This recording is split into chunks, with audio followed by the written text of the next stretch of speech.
So if you saw my last video where my ex-husband had a little meltdown tantrum because I did not like the idea of my Disney Plus account being logged in at his girlfriend's house.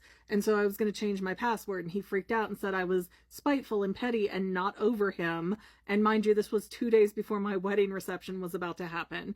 So we had that kind of big back and forth, and it mellowed out a little bit like it always does after he stops being mad. You know, he'll backpedal and act like you were just the problem and he didn't do anything wrong, but it's fine now because he deems it fine. And so I was white knuckling it a little bit for a couple of days because I didn't know if he was actually going to show up to the reception. And if you didn't watch that video, the only reason my ex was invited was because he worked it out to where our son was with him during that week. So if I wanted my son in the wedding pictures, I had to invite my ex and his girlfriend. So whole weird thing. But here we go. Here's the new little bit of tea spill. So my ex decided that his wedding gift to us, which nobody asked for, was for him to walk around and do close-up magic at the different tables at the reception. And I was kind of like, I don't know about this. I don't know that I like paying all this money for a reception and having somebody there that's detracting attention from the bride and groom.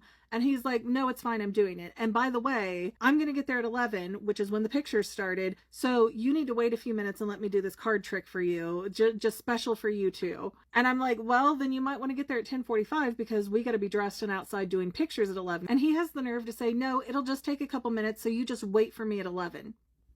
Not happening. And I'm really glad I didn't wait for him because he didn't even show up until like 11:20, 11:30. I was really out there doing pictures, sweating it that my son wasn't going to get to be in them.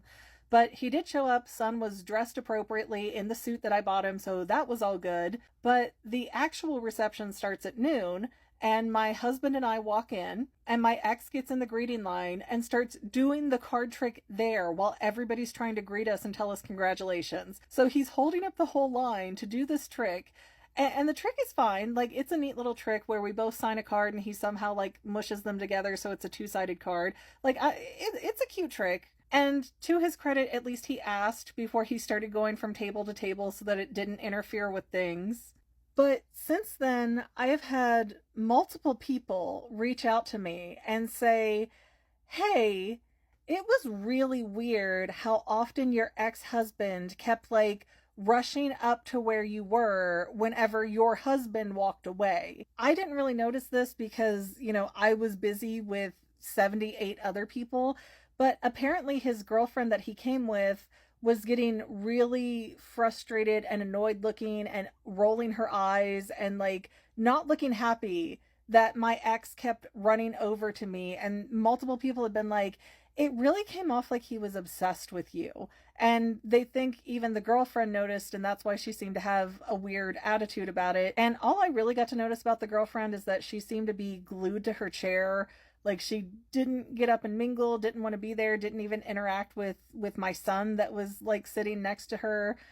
And so I don't know, maybe she doesn't like crowds. Maybe she did not feel comfortable being at her boyfriend's ex-wife's wedding, because I get it, sister, same. But yeah, it's just really bizarre to me how many other people noticed how uncomfortable I looked every time my husband walked away and my ex-husband came up and got kind of in my personal space and wanted to ask me this or shoot the breeze about that or talk about this magic trick. At one point he even went like, hey, you still got that card I gave you, right, from the magic trick earlier? And I'm like, yeah, it's right here in my name card holder, the back of it here. And he's like, okay, well, they sell double-sided frames, so you need to go buy one to put that in.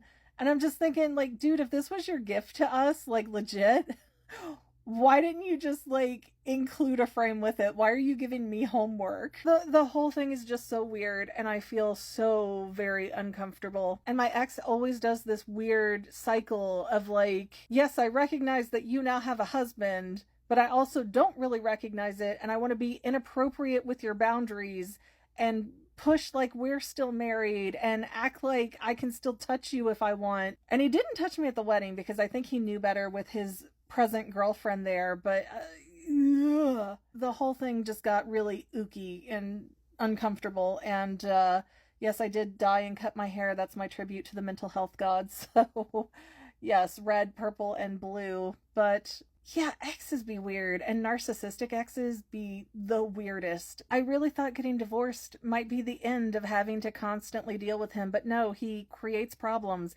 and reasons and excuses for why he has to be in touch with me, and why he has to have access to my like Disney Plus accounts, and why he has to do this and has to do, and it's all BS because he can't handle not having control over me anymore. So I thought the divorce would be a clear enough point that, hey, this is done and over. You don't control me anymore.